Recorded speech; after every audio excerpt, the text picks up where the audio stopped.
Hey, what up everybody?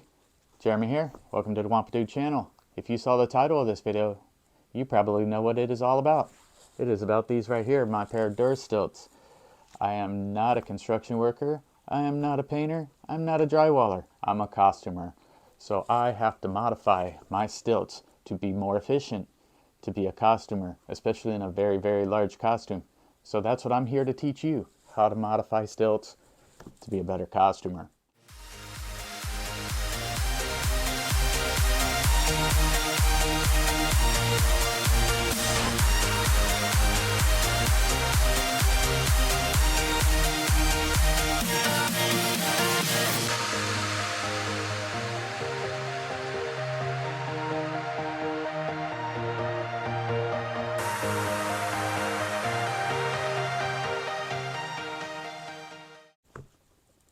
Hey, welcome back. New intro, what do you think? So, let me give you a quick rundown of how much experience I have with stilt walking. Well, it all boils back down to this guy. That's my dad. He started off as a stilt walking costumer, so it's kind of in my blood. We're both born in October. He would build haunted houses because he was a construction worker. That's where he got his skills with the stilt walking for doing finish work. But he would go to our Cub Scout events dressed as a clown in stilts, and he was the hit. And watching that, I would see how somebody who was, short stature like myself, like my dad is, he would really grab the attention of the entire crowd. And that's always stuck with me. So when a friend of mine asked, hey, let's build a giant beast costume and have a whole, bunch of them and run around together, I jumped on it. So first thing I did is ask my dad, hey, do you still have those stilts? He did. I tried them. I'm not good on pole stilts, but I learned about DuraStilts. And I love these things. So, and they help you keep your balance and everything. But you know what? We'll learn real soon how I've actually modified these to make them even harder. But they're easier for me. So, what kind of stilts do people use with costuming? Well, people use DuraStilts. People will use platform shoes, kind of like Adam Savage here with his Wookiee. I know I have other people that have used those in Wookiees. I've also seen Wookiees use bucket stilts. Bucket stilts have a good flat surface, depending on what you want to use them for. But I like DuraStilts because of the flexibility. They move with your foot. Let's talk about the calf straps here. Now, default would have a pair of these. Now, these aren't the originals because mine got torn up and I threw them out. Plus, that was probably almost 20 years ago since I've had these. But it's pretty much the same mechanism. It is a clawed piece that goes into a piece of webbing, and then you latch them around your calf. Now, if you're just sitting still at a work site, these probably are perfectly fine. But once you start walking in them, once you start having to travel in them, once you're having to balance in a very large costume, these eventually would tear up. The webbing would tear up with the teeth that are on the clamp. Now, also, this is a very thin area to put around your calf. Now, as you're walking as a costumer, this has a tendency to get friction burns and blisters, and they hurt. That's my calves after wearing these. So yeah, I had to modify them. Now, what I first started doing is when I had these plain stock straps, one of the first modifications that I made was I grabbed some knee pads, cut them in half, and I made my own calf straps. I would put them around my calf like so, and then the strap would go over them. Now, on a budget, these are pretty good. Plus, you cut them in half, you can put 2 of these on each leg to get even more of the neoprene. Now, eventually, I got rid of those, and I found these. These are just a slip-on one. So I didn't have to deal with the velcro, I didn't have to deal with them shifting, and they covered most of my calf. But Another Wampa costumer told me about these. These are all-wall comfort straps. Now, inside the costume, inside of fur, Velcro is your enemy. Velcro has a tendency to collect fur. These require maintenance. That's one of the downfalls of these, and with a fur costume. But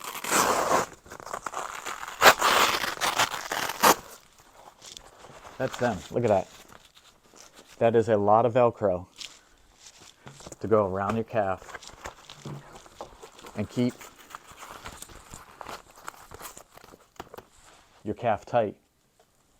And they're comfortable. They're really comfortable. Those blisters that I showed you, that scarring that after I would work on wear my costume for a long event, blisters are gone. Scarring's gone. These straps, I absolutely love them. And if you're a stilt walker, even if you're a construction worker, I would highly suggest all wall comfort straps. They're on Amazon. I'll put the link down below. That brings us to modification number 2. Modification number 2. I attached my shoes to the platform of the stilts.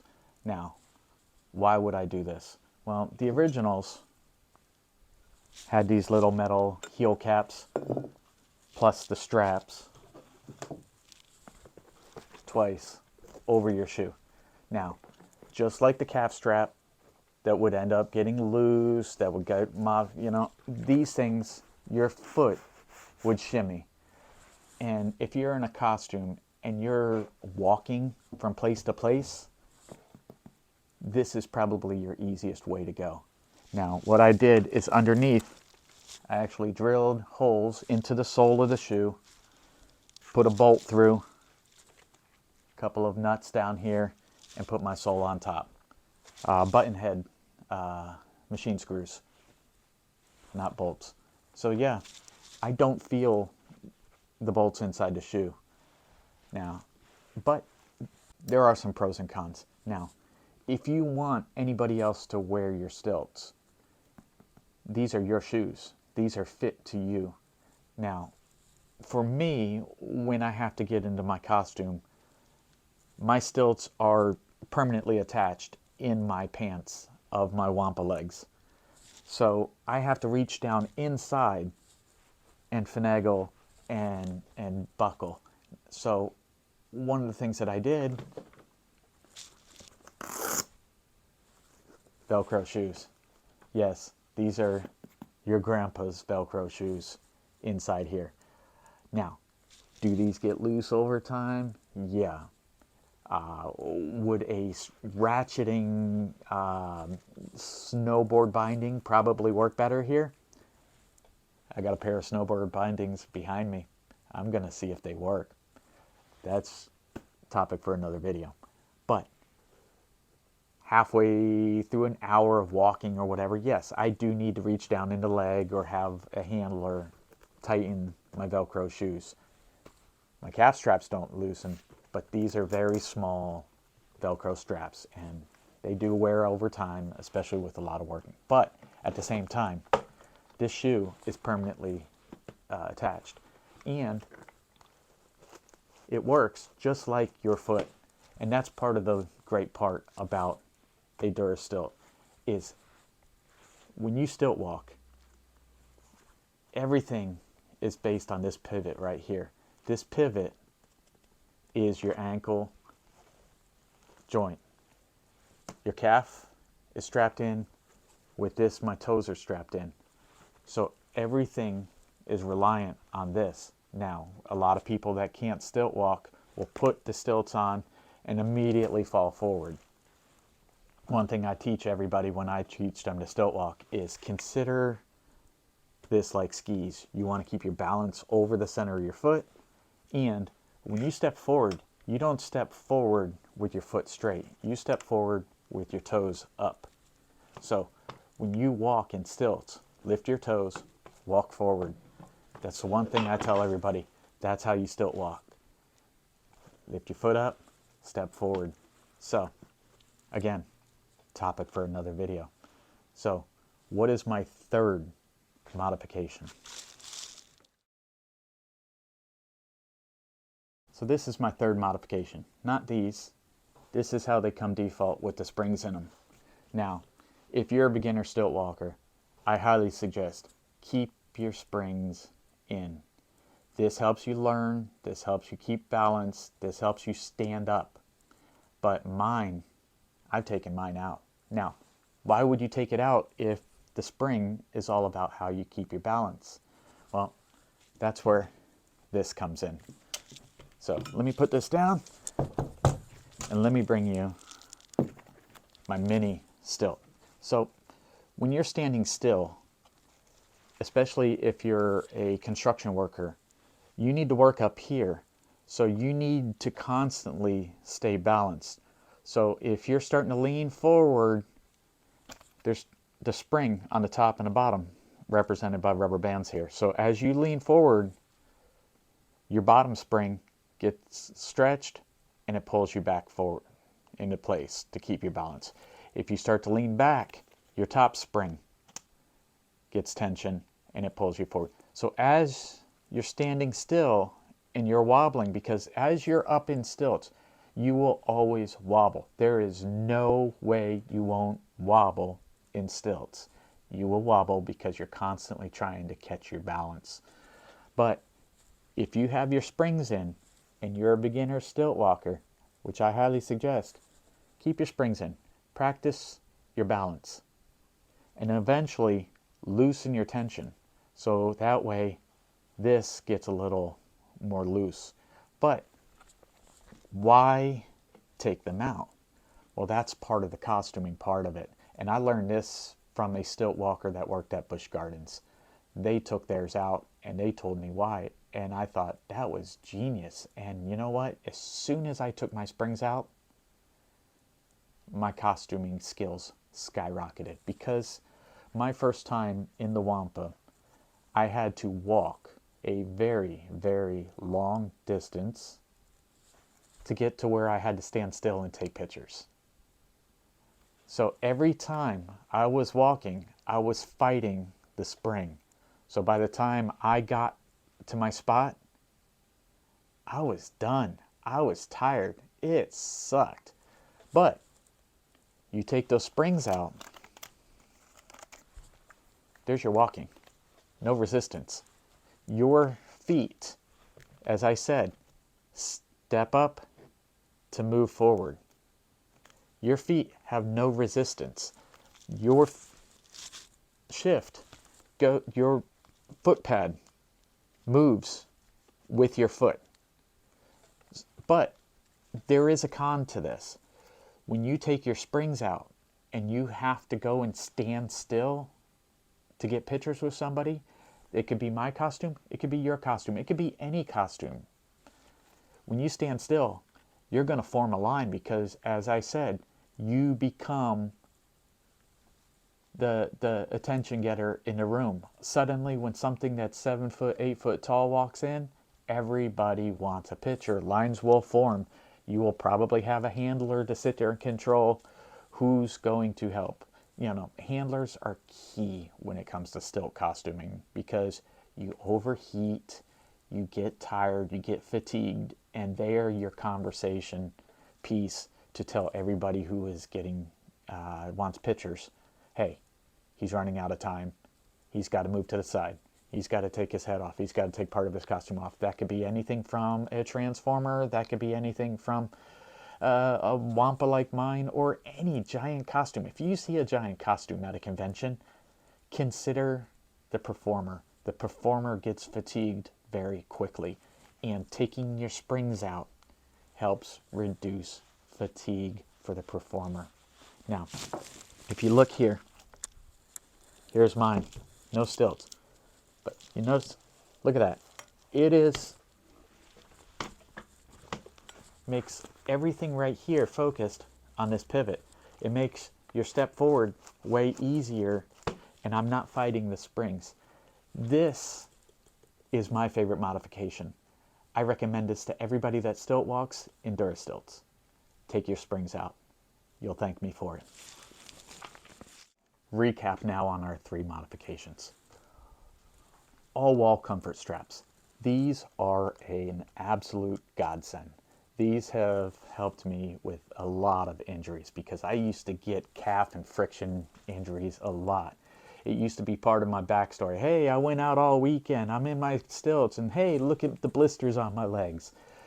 You know, everybody was wondering, oh, how injured did you get? Well, especially if you're doing half of it and you're drinking in stilts. Yeah, 20 years of stilt walking, I can get drunk in stilts. Is it the right thing to do? Nope. Do I recommend that part of stilt walking and costuming? Nope. But can I do it? Will I do it again soon? So, enough of that. Part 2. The shoes. Try to find a way to bolt your shoes in, because default way of these things going, your shoes will shimmy. And if you watch the Adam Savage one where he built the foam thing on the bottom, he was duct taping all over the top of it because your foot is solid. You want your foot to be solid with your platform because everything is right here in your ankle. And if this part is bolted in, then you're walking. That's all it is. You're walking in stilts. You're not balancing in a mechanism. The stilt becomes part of your leg when you bolt your shoes down. And third, I can't emphasize this enough. Take your springs out. If you want to get anywhere in your stilts, if you want to go from offset to onset, if you want to go from one side of a convention center to the other side of a convention center, in your costuming with stilts, take your springs out. You will thank me for this one trick. So, again, what's coming next? Yeah, I just got a text, so the video just stopped. Back to it. So, like, subscribe, comment. I can use your help with all of these because this channel went dormant for 10 years as I was building this guy right here. It became monetized and it became, had a bunch of views. But again, when you stop doing work, you fall off of YouTube's algorithm. And that's what I'm running into now. So I can use all of your help. If you comment on anything that you learned, if any of these things are going to help you on how to be a better stilt walker, or if you're not a stilt walker and you want to know, is it for me? This is the channel for you because I got 20 years of experience doing this. There's not a lot of people on YouTube that say I have 20 years experience in giant costumes on stilts. This guy does, and I want to bring it to you. So, but to get it into the algorithm, I need your help. Make a comment, subscribe, like the channel, and because this isn't the last video. Next video is this guy right here. My demonstration leg. Now, why would I need a demonstration leg, and why would I make a video of it? Well, you never know why you need a life cast. Sometimes you need a life cast because you're making products, and then you want to make silicone and alginate, and you're going to sit there. But if you're doing a quick costume, or like this part, a demonstration where you just need a leg that's life-size, that's, accurate to the shape for one time, for 2 times. I'm going to show you how I made this with my absolute favorite life casting quick and dirty trick, which is paper packaging tape. Yeah, you ever seen this stuff? This stuff is wonderful. $6 a roll, which means all of this was under $10. Well, not the sock. You see my Wampa socks? Isn't it beautiful? So, yeah, I'm going to build this next week's video. So, like, subscribe, comment. See you later. And you know what? As I say every time, enjoy.